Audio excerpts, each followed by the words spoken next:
Why Islam and Christianity can coexist. Recently, Islam has sort of been something that I've been thinking about because the famous YouTuber Sneeko has been promoting a lot of Islam. He's a Muslim now, and to be honest with you, I think Sneeko is doing a great job in pointing at things that are very true, and I think him having this religious background is making him a really powerful figure, a really influential figure because it goes beyond the scope of politics. So it's not just like the same old, blue versus red sort of conversation, but now we're bringing in deeper and more important aspects of life into conversation, which I think is exactly what we need. So him sort of talking about these religions and sort of preaching Islam, I think is really good and really important. And so for me, and then I sort of thought about it. I'm like, hey, I've never really thought about Islam, right? I've mostly just thought about Christianity because it's sort of the Western, the very famous Western religion, or at least the most popular right now. But I never really read the Quran. I never really had any perspective on Islam, never really thought about it. And so, ever since Nico's been sort of blowing it up, at least more in like, Western social media, I decided to sort of think about it, take a look, and see what's up. And one thing that strikes me really interesting is the fact that apparently Muslims see Jesus as the Messiah. So for me, this was like, wait a second. Like, you guys also respect, honor and admire Jesus as a prophet and as a Messiah, as the anointed one, right? And that he will return um, and be a prophet again. So for me, it's sort of like this connection where it's like, wait, you guys are almost pointing towards the same thing, right? Because if we think about it, Islam and Christianity are both Abrahamic religions, meaning that up to the Old Testament and even after, they believe in sort of the same things and the same stories and the same history. And so, and to the point where, Muslims even believe in Jesus. Now, they don't believe that Jesus was the Son of God, that Jesus was God Himself, but he is but they believe that He was the Messiah, and very important. So now, why am I bringing this up? Well, because I think nowadays, and I mean, I'm sure for history, there's always conflict, tension, and just debate about which religion is correct, which is not, and it always gets very political. People tend to shout over each other, argue, and there's not really much progress being made when things turn out to be like that. But in my opinion, I think nowadays we have to look at the ways in which we're connected, the ways in which we are, all the same, somehow, the parts that we share together. And for me, instead of looking at the differences, I think looking at the similarities can help us connect, can help us grow, can help us learn, and learn together. We can learn from each religion and appreciate and take and receive what each religion has to offer. And I think both Islam and Christianity are super powerful religions. Obviously, they're the most popular. So, there's some value in there that people find.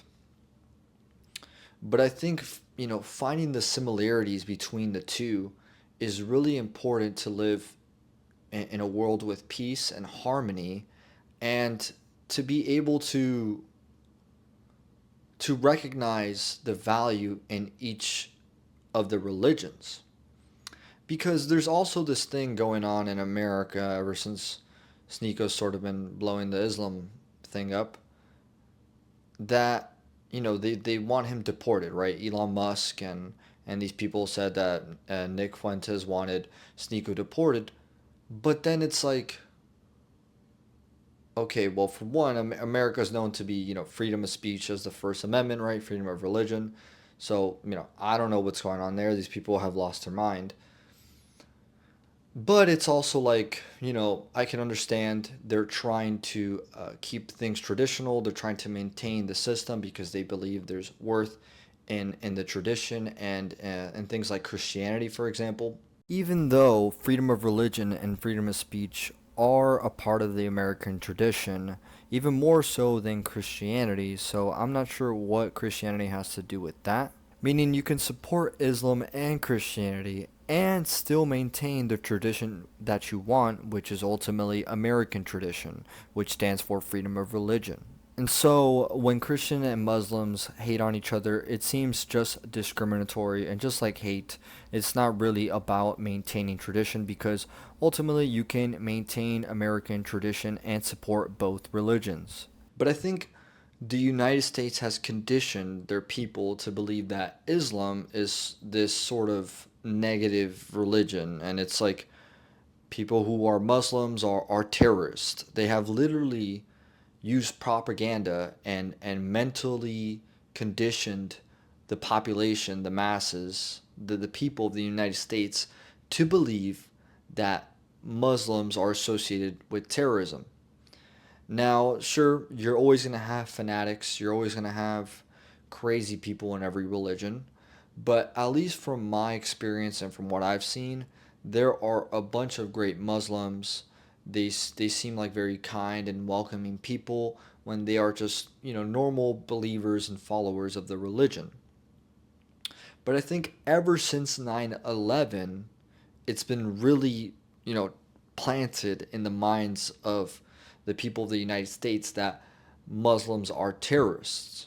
And I think this sort of stigma that was created, this illusion that is not even true, really creates this separation and this division between a separate and different religion. When again, it's not even true.